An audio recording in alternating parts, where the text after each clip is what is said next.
Human life is woven from both light and shadow. Every soul, sooner or later, discovers that joy and pain are not opposites, but two movements of the same current. We strive for happiness, yet find ourselves repeatedly touching sorrow. Why? Because we attempt to command what does not obey us: the world, others, fate, time. But in truth, we suffer not from life itself, but from the way we think about it. It is not things themselves that trouble us, but our judgments about things. Epictetus, Enchiridion, chapter 5. This insight is as old as the human heart. The Stoics and the Buddhists, though born in distant lands, both saw the same law written upon existence. Suffering arises not from what happens, but from our attachment to how we wish it to be. The Buddha taught that all life bears dukkha, the tension, unease, and impermanence that follow every living thing. Nothing that arises stays unchanged. Even joy carries within itself the seed of loss. And yet there is no cruelty in this truth. Change is not our enemy. It is the breath of existence. The second noble truth reveals the cause of suffering: tanha, the craving, the thirst of the mind to grasp, to hold, to possess. We want pleasure to last and pain to vanish forever. And thus we build prisons within our own thoughts. Attachment to things leads to sorrow, because all that is loved must pass away. Buddha Dhammapada, verse 212. The Stoic sees the same chain through different eyes. To him, passion is not evil, but uncontrolled desire. He too seeks release, not by escaping the world, but by mastering his inner response to it. The Buddha seeks awakening through awareness. The Stoic seeks freedom through reason.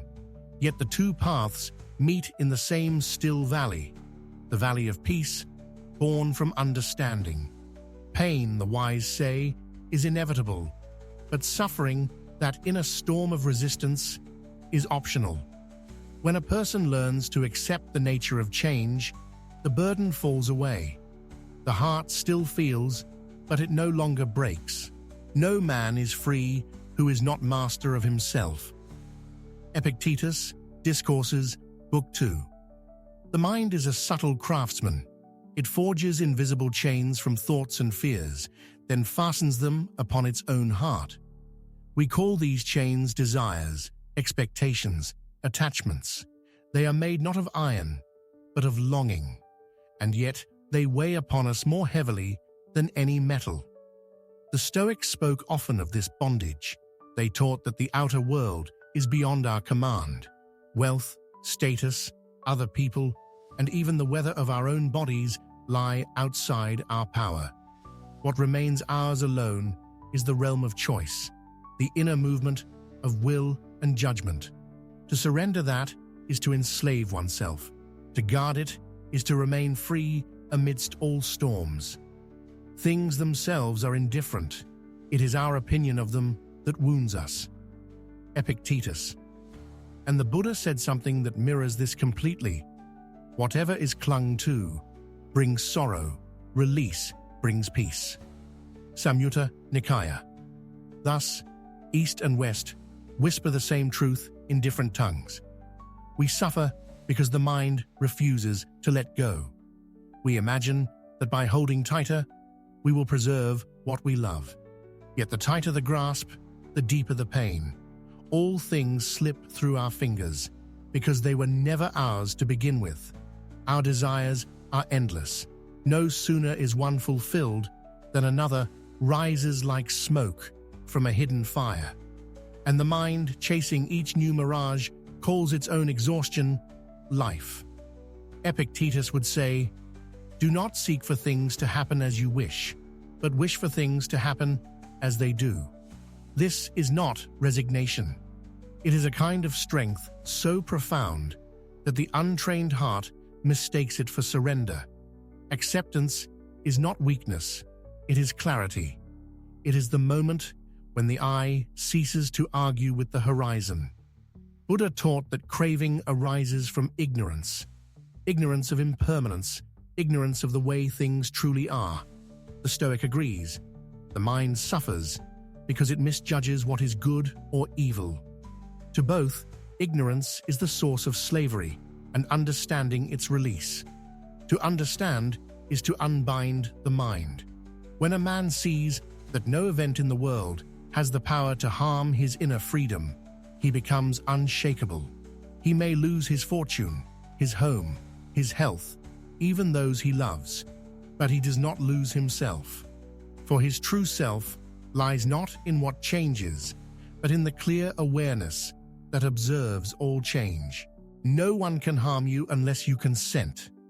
Epictetus. Just as a rock is unmoved by wind, so the wise are unmoved by praise or blame. Dhammapada, verse 81. Freedom, then, is not the absence of hardship, but the absence of bondage. It is the ability to dwell in peace amidst impermanence. It is the art of letting go without bitterness, of loving without possession, of living without fear of loss. To live thus is not to retreat from the world, but to walk through it awake.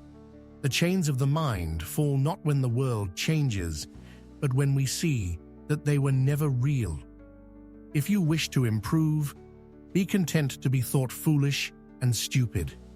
Epictetus, Enchiridion, chapter 13. You cannot step twice into the same river. Heraclitus, man spends his life trying to master what cannot be mastered. He commands the winds of circumstance, only to find that they blow where they will. He demands from others a love that must remain free, and from fate a certainty that never existed. Thus, the struggle begins, not between man and the world, but between man and reality itself. The illusion of control is the root of endless anxiety. We want life to obey us, and when it refuses, we call that refusal tragedy. We create elaborate plans, we weave expectations, and when the pattern shifts, our hearts tear with it. Yet nature was never disobedient. It simply never promised us obedience. The Stoic sees this clearly. He does not reject effort or discipline. On the contrary, he acts with vigor and purpose, but he acts without attachment to outcome. His strength lies not in forcing events to his will, but in aligning his will with the order of things. Do your duty and accept what follows as it must. Marcus Aurelius, Meditations, Book 5. In the same breath, the Buddha teaches, act, but do not cling to the fruits of action. Bhagavad Gita, echoing the same insight. What both point toward is the same wisdom. True control begins where the need to control ends.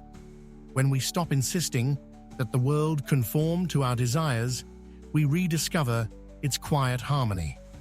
Every attempt to seize life tightens the knot of fear. Every surrender to what is loosens it. This surrender is not defeat, it is awakening. The man who fights the current is exhausted.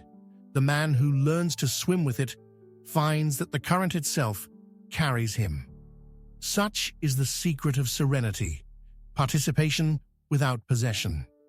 Remember that you are an actor in a play, if short, then short, if long, then long. Epictetus. Let go of what is not yours to hold. Buddha. The wise do not confuse acceptance with passivity. They continue to work, to build, to love, yet they understand that the outcome belongs to the whole, not the individual. Their peace arises from knowing their place in the order of things, like a single note in a vast and perfect melody. Control, as the ignorant imagine it, is tyranny of the ego. Control, as the sage understands it, is harmony with the inevitable. He does not command the sea to calm itself. He learns to set his sail to the wind. Thus, the illusion of control fades like mist before the morning. In its absence, the world does not collapse. It breathes freely for the first time. The heart that once trembled with fear begins to move in rhythm with the universe. And in that rhythm, there is no conflict left, only the quiet joy of being part of what is.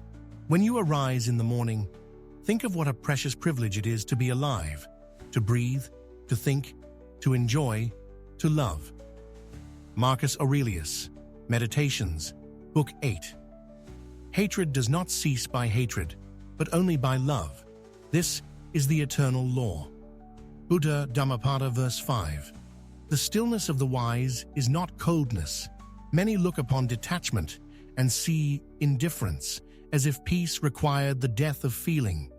But the Stoic's calm is not the calm of stone, nor is the monk's silence that of emptiness.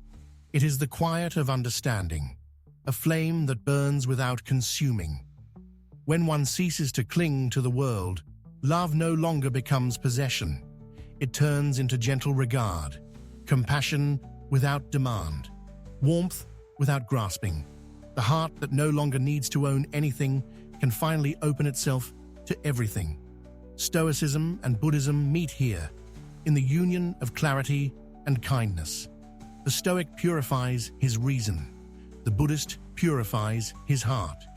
But both find the same truth, that the self, when freed from desire, naturally radiates goodness. Look within.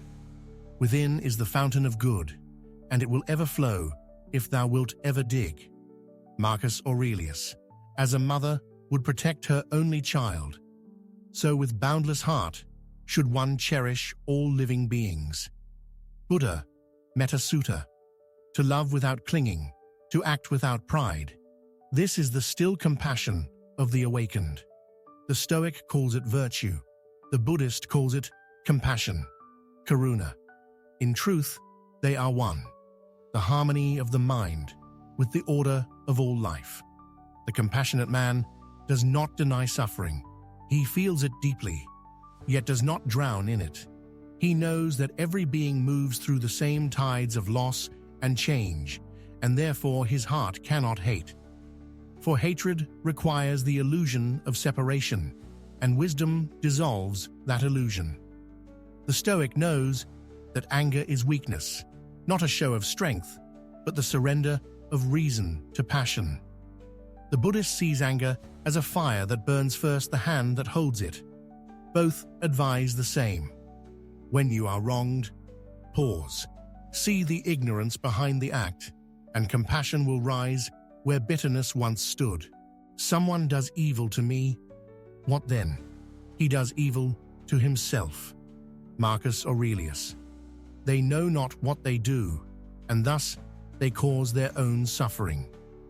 Buddha Majjhima Nikaya. To live with serenity is to see through the storm, not to escape it.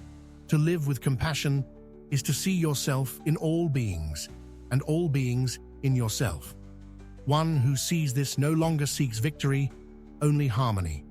The Stoic sage helps others by example, not by command. The Buddhist monk guides through silence, not through argument.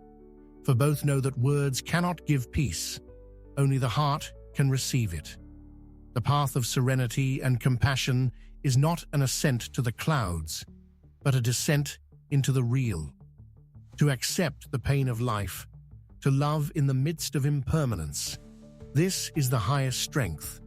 It is the courage of one who can smile through tears, not because he denies suffering, but because he understands it. Such a person becomes a quiet blessing wherever he walks. He carries peace as others carry their shadows. Effortlessly, unconsciously, he leaves no mark behind, yet the world is gentler for his passing. He who lives in harmony with himself lives in harmony with the universe. Marcus Aurelius. Peace comes from within.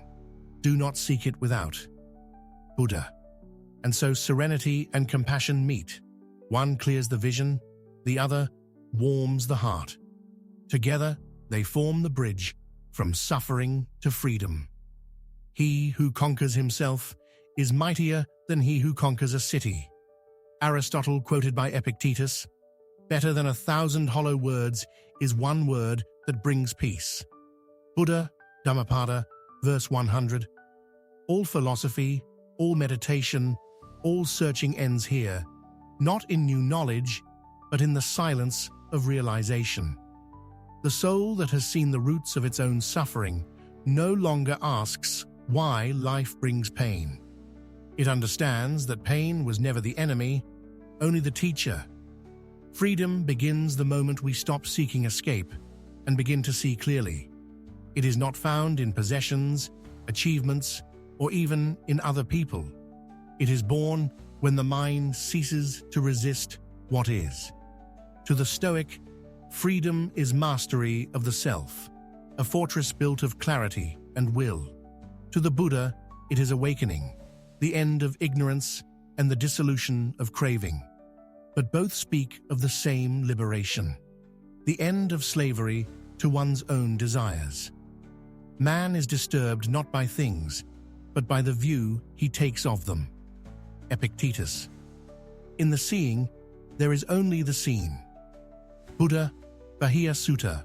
To live freely is to live without compulsion, neither dragged by desire nor driven by fear. The free person acts, but his action flows like water, spontaneous, effortless, pure. He does not calculate his virtue, nor measure his peace. He simply abides in harmony with the whole. He no longer clings to identity, reputation, or the endless story of me. He sees that the self, which once cried and grasped and feared, was never more than a pattern of thought, a wave mistaking itself for the ocean. When that illusion dissolves, only vast stillness remains. All forms are like dreams and bubbles, like shadows and dew. Thus should you view them. Buddha, Diamond Sutra. Everything harmonizes with me, which is harmonious to you, O universe. Nothing for me is too early, nor too late. Marcus Aurelius. Peace, then, is not an emotion. It is the clear awareness that rests behind all emotions. It is the space within which joy and sorrow arise and pass, untouched, unchanged. Imagine a calm lake at dawn. The surface reflects mountains and sky, yet the water itself does not cling to their image. So it is with the awakened mind. It reflects life perfectly because it does not try to hold it. To the ignorant, this stillness appears as emptiness. To the wise, it is fullness beyond measure, the end of all need. For where there is nothing to gain or lose, there can be no fear, no envy, no despair. The Stoic calls this ataraxia, tranquility of the soul. The Buddhist calls it nirvana, the extinguishing of craving. Both are names for the same flame of awareness, clear, steady, unburning. When you are offended at any man's fault, turn to yourself and study your own failings. Marcus Aurelius. In this world, hate never yet dispelled hate. Only love dispels hate. Buddha.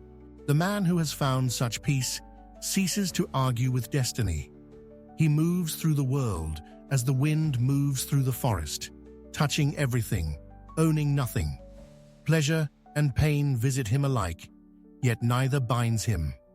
He rejoices in the morning, accepts the night, and greets both as old friends. This freedom is not given by the gods, nor taken by death. It is the birthright of every mind that dares to look within. But few seek it, for it demands everything. The surrender of the self that suffers. When the mind releases its grasp, life reveals its simplicity. The trees still grow, the rivers still flow, the stars still turn, yet all seems brighter, lighter, more real. The burden of I falls away, and with it, the endless noise of mine and yours. What remains is the still joy of being itself, the silent laughter of existence awakening to itself. What we fear most is not death, but never having lived wisely. Epictetus. Let go of the past, let go of the future, let go of the present, and cross to the farther shore of freedom. Buddha, Dhammapada, verse 348. The sage, whether in the marketplace or the mountain cave, is one and the same. He has ceased to divide life into gain and loss, joy and pain, good and evil. He sees the rhythm beneath opposites, the eternal dance of change, and smiles. For him, the world is no longer an enemy to conquer, but a mystery to embrace. He walks slowly, speaks little, and loves without fear. His heart, once bound by craving, has become the vast sky where all clouds pass freely.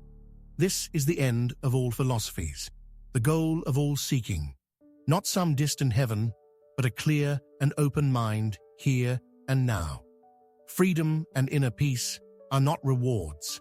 They are our nature, revealed when the noise of desire falls silent. The Buddha called it awakening. Epictetus called it reason in accord with nature. Different names, one truth. To live wisely is to suffer less. To understand is to forgive. To let go is to be free. And in that freedom, life at last becomes what it always was. A quiet miracle unfolding in eternity.